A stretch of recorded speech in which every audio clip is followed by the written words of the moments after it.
Bore da, a chroeso cynnes I chi i'n gwasanaeth o'r Dre Newydd y bore yma. Good morning and a very warm welcome to you to our worship from Newtown this morning. I pray and hope that you are well wherever you may be, and that this day and this coming week will be a good and fruitful week for you. Gweddiwn, let us pray. Father God, we thank you for this fellowship, that we are able to gather together, even though not physically, but in spirit. We are one with you, for you have promised where 2 or 3 are gathered in your name, you are present with us. Thank you, Lord, for your presence with us this morning. May this time of worship and fellowship be for each one of us a means of your grace and blessing. Amen. A beautiful and rousing hymn as we enter into our worship. Praise my soul. Praise my soul, the King of heaven. To his feet thy tribute bring. Ransomed, healed, restored, forgiven. Who like thee is praised should sing. Praise him, praise him, praise him, praise him. Praise the everlasting King.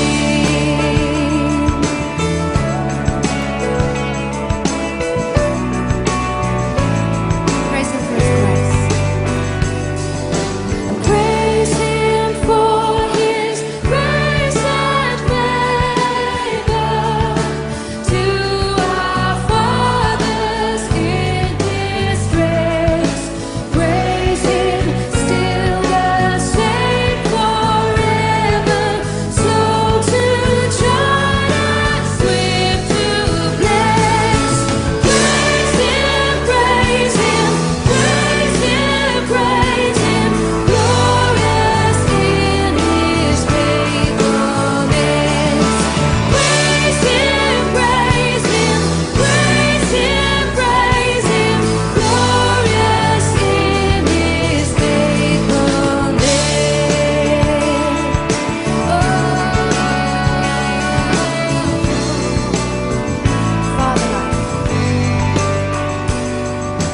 Father-like, he tends and snares us where our feeble frame he knows. In his hands he gently bears us, rescues us from all our foes.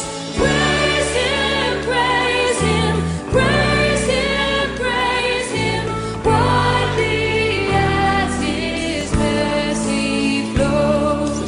Praise him, praise him, praise him, praise him, widely as his mercy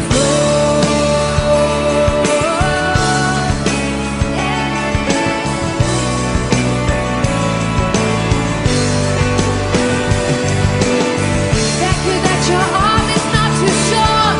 Thank you for your almighty hand, your powerful hand in our lives. Angels in the heights, angels in the heights adore him.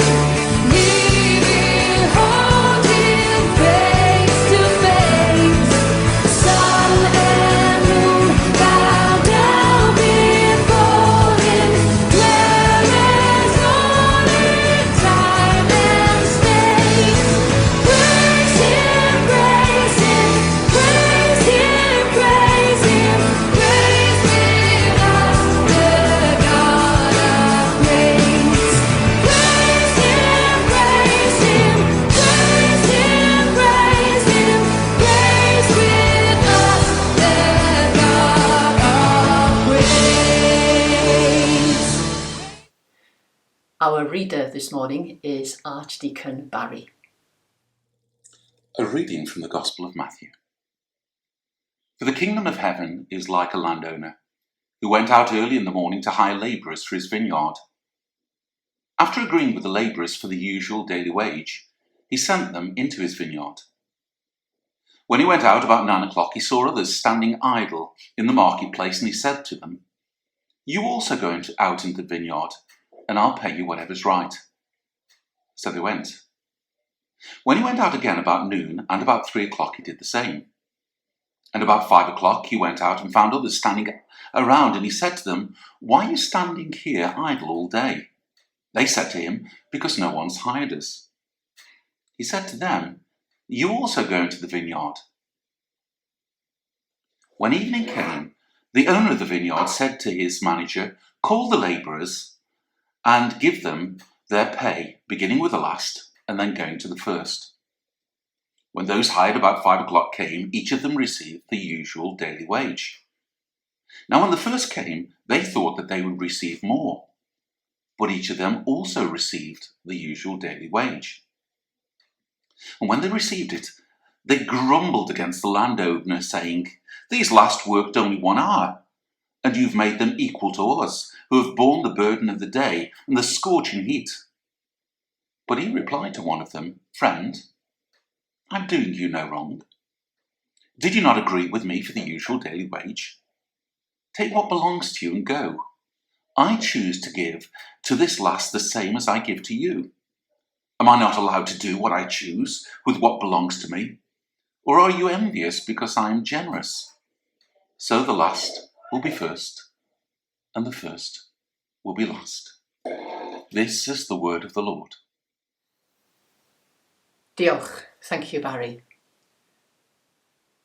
Our reading this morning is not a comfortable reading at all, is it?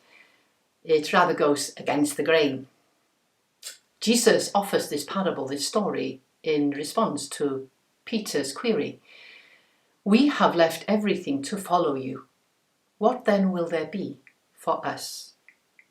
Jesus answers, "The last will be first, and the first will be last." Now that doesn't quite sound fair to me. It isn't fair. How many times have we uttered those words, sometimes with resentment and envy? "It isn't fair," grumbles one of the early workers in today's parable, to which the landowner responds, "Am I not allowed to do what I choose with what belongs to me? Or are you envious because I am generous?" Are you envious because I am generous? That touches a nerve. Theologian Mary Gordon calls this an impossible question, calling for an impossible honesty. Because yes, she goes on to say, "I am envious because you are generous. I am envious because my work has not been rewarded. I am envious because someone got away with something. Envy has eaten out my heart." I appreciate Mary Gordon's honesty, because really, if this parable doesn't offend or disturb us a little, then we are not paying enough attention. We know how the world is supposed to work. Time is money, and fair is fair. Equal pay for equal work is fair. Equal pay for unequal work is not fair. But God, who is the landowner in this parable, is not fair. At least not according to our beliefs about fairness. The God presented here doesn't believe that the best place to be is at the front of the line. He isn't interested, as we so often are, in showing favour to the best and the biggest and the brightest.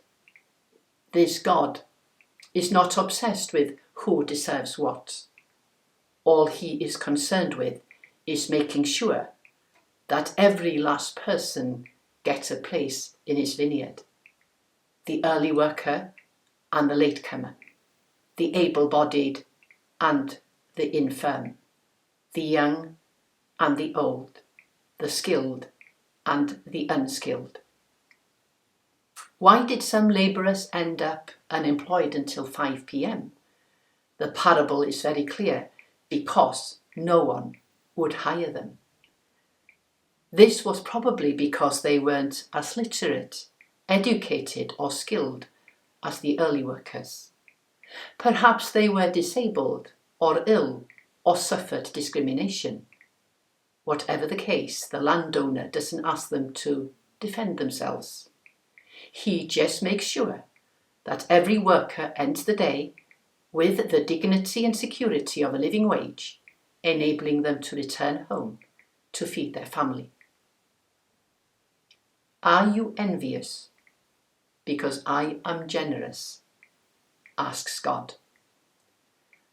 The workers who received more pay than they thought they deserved must have been full of joy at receiving this blessing, and this joy would have radiated in their home that evening. In contrast, the other workers arrived home grumbling. Instead of being grateful for their wage, they felt cheated. Their home would have been an unhappy home that evening. Though the landowner had honoured his agreement and they had received their daily wage, they were overcome, consumed with envy and anger. The landowner could have avoided this tension, but he didn't. He deliberately paid the workers in reverse order, knowing that the first set of workers would witness what the last received. I do believe that the landowner wanted them to see and experience radical generosity. He is keen that they surrender their envy and join the others in celebrating such gifts and blessings. The vineyard owner blows apart our mentality of deserving. It's not about what we deserve or think we deserve, based on what we do or don't do. The emphasis of the parable is on the generosity of the vineyard owner, who pays all the labourers what they need to provide for their families, no matter how many hours they have worked. This is a parable about the kingdom of God. And God is not fair according to our thinking and our rules. God does not give us according to what we deserve. God gives us much, much more than we deserve. God lavishes grace and mercy on each one of us, no matter how late we arrive at the vineyard. And let's remember that in the parable, every worker is dependent on the landowner. Each of them begin the day unemployed. They owed everything to the vineyard owner, who sought them out and gave them work, who gave them a livelihood and a purpose. Likewise, each of us receive our life and purpose, and all that sustains it as a gift from God, not as something earned. How easily we forget this and begin to think that we deserve all that we have.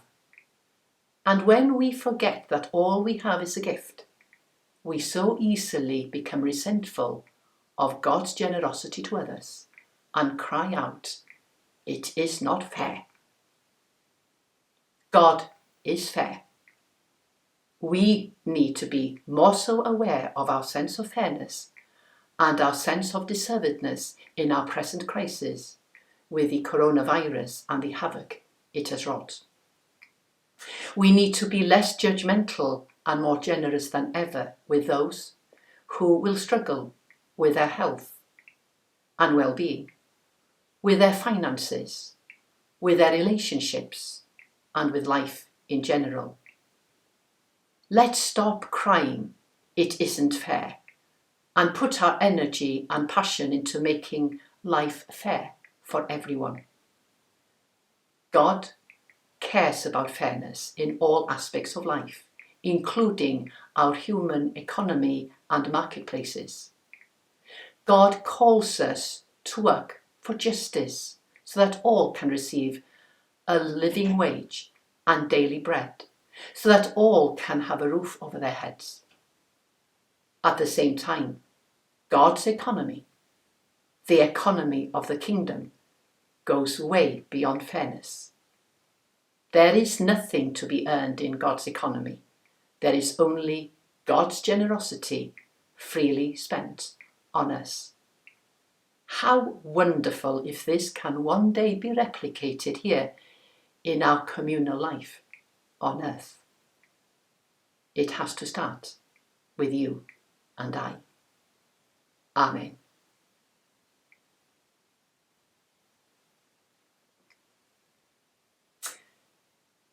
We follow those words and that reflection with a song appropriate for all of us, but appropriate for children. Our God is generous. I have a love that will last forever. I have a love and it's given me life. I have a love and it's like no other. The gift of Jesus, the gift of Jesus. Our God's generous, He gives to all of us, holding nothing back, pours out His love. He sent Jesus Christ to be my sacrifice, the greatest gift from heaven above.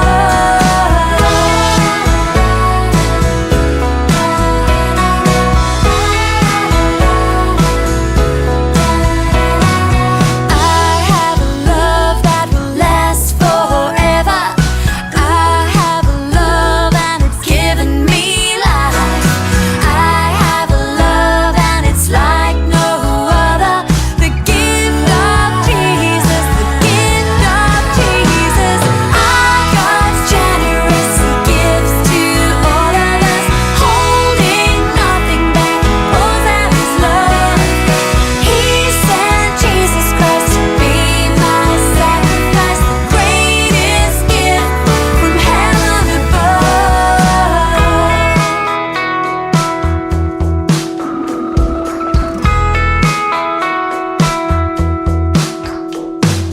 My God's generous, He gives to all of us. My God's generous, He gives to all of us. My God's generous, He gives to all of us. My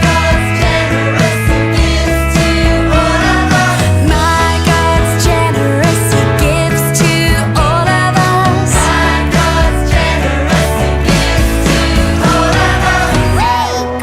He gives to all of us. Our God's generous, He gives to all of us, holding nothing back, pours out His love. He sent Jesus Christ to be my sacrifice, the greatest gift from heaven above.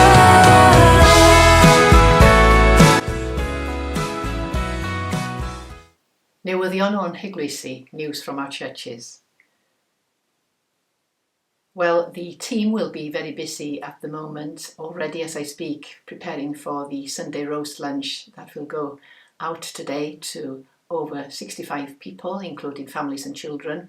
Pray for all who assist and all who will receive the lunch today. Thank you sincerely to Christina and Wendy and all who were involved with the teas that were delivered to parishioners in the Newtown area last week, and to those who delivered them in, well, Pam and Peter, who arranged and delivered in Aberhavisp the previous week. So many beautiful comments arrived my ears. One person saying that she was moved to tears for the kindness showed to her. There are plans, as I've mentioned before, but now confirmed. All Saints Church will open its doors for Sunday worship on the 4th of October, and the wardens will notify you as and when. And also Llanllwchaean will open its doors on the 4th of October, and Llanwyddelan Church, who will have a service once a month, will have their first service on the 4th of October. There will be an outdoor service at Aberhavisp today at 3 o'clock and at Llanwyddelan next week at 2 o'clock.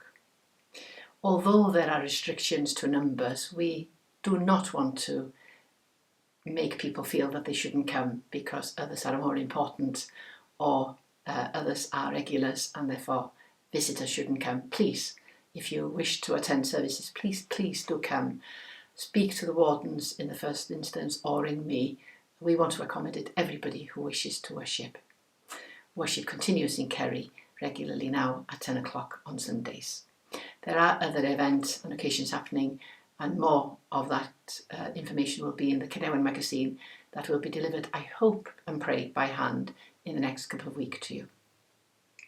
There are birthdays being celebrated in our parish. Juan, happy birthday to you from me and from all at All Saints Church. And I know that little Carlos and Grace and Debbie will be making a big fuss of you today. So happy birthday and have a lot of fun. John Jones, who lives in School Lane, our John Jones, is having his birthday this coming week, and Christina Connell celebrated her birthday last Friday. Penblwydd hapus, iawn iawn. A very happy birthday to each of you. 50 years ago to this coming Saturday, there was a wedding at Llanllwcheien Church. The bells rang and the bride and groom arrived in style and the families, and a great occasion it was. I wasn't there. I was born. The bride and groom, the young bride and groom, were Brian and Janet Evans, and they celebrate with their families this week their 50th anniversary. Llongyfarchiadau cynnes a mawr I chi, eich dau. Congratulations, warm congratulations from us at All Saints and Llanllwcheien, to you both and to your family. And we pray for you now as you prepare for your 60th and 70th and maybe your 80th anniversary. Pob endydd. Pray now for those people who need our prayers.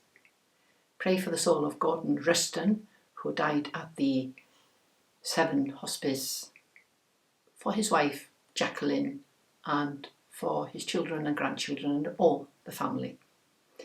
Pray for little Carlos, young Evie and baby Ronnie, for God's grace and strength and resilience and courage, and for healing. Pray for Millie Cherry, who is receiving treatment at Shrewsbury Hospital, for Mary, her daughter, and for John and for all the family, and for Marion Cash, who is continuing to recover now at home following a hospital stay, and for Christina Connell, her daughter, and her family. Pray also for Jean Parry from Llanfair Llwingych in Anglesey, and for Eleri, her granddaughter, and for all the family as Jean continues to recover from her illness. Pray for Jane Deus Hinge and for Rob, for Nolene, Avis, Stephen Birch, and for Mark recovering in hospital, and Kitty. And can we also please remember those who are preparing for the priesthood, for Bishop Gregory, who will prepare them and ordain them at the cathedral, and also for the families of the candidates and the churches where they serve.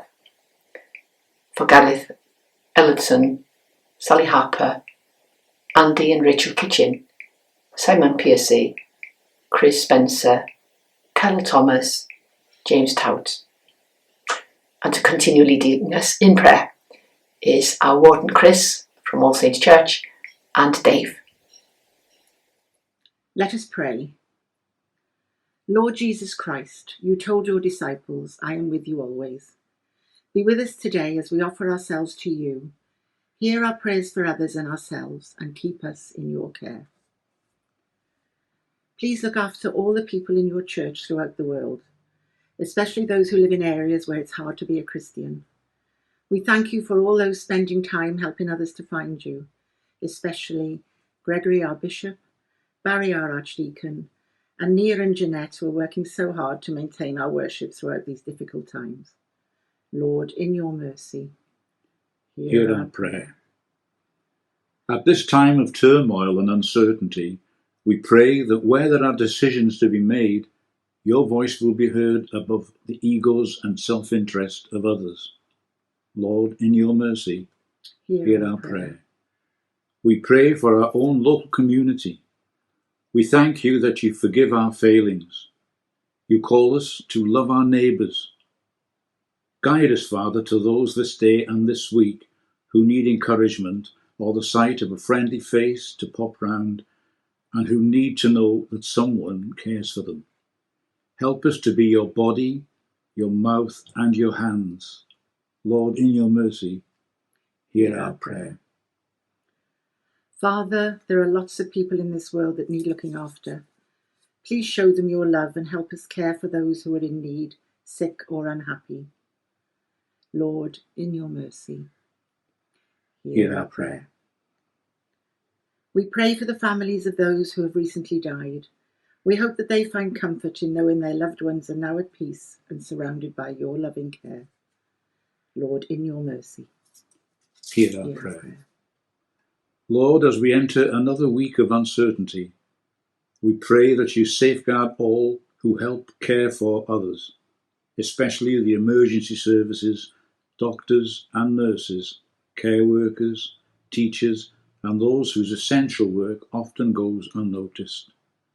Watch over them as they do all they can to protect us. Lord, in your mercy, hear our prayer. And now please join with us as we say the Lord's Prayer. Our Father, who art in heaven, hallowed be thy name. Thy kingdom come, thy will be done, on earth as it is in heaven. Give us this day our daily bread, and forgive us our trespasses, as we forgive those who trespass against us. And lead us not into temptation, but deliver us from evil. For thine is the kingdom, the power and the glory, forever and ever. Amen. Diolch Chris and Dave, thank you. This brings us to the end of our time of worship together. Pray that you have enjoyed your time and that you feel that God's presence has been very much with you and that you have been the recipients of his grace and his peace and his blessing. Gwyddion, let us pray. Father God, thank you for our sharing this morning. Father God, make each one of us more generous. And Father God, help us to know you more clearly, to love you more dearly, and to follow you more nearly day by day. And the blessing of God Almighty, the Father, the Son, and the Holy Spirit be with you today, tomorrow, and always. Amen.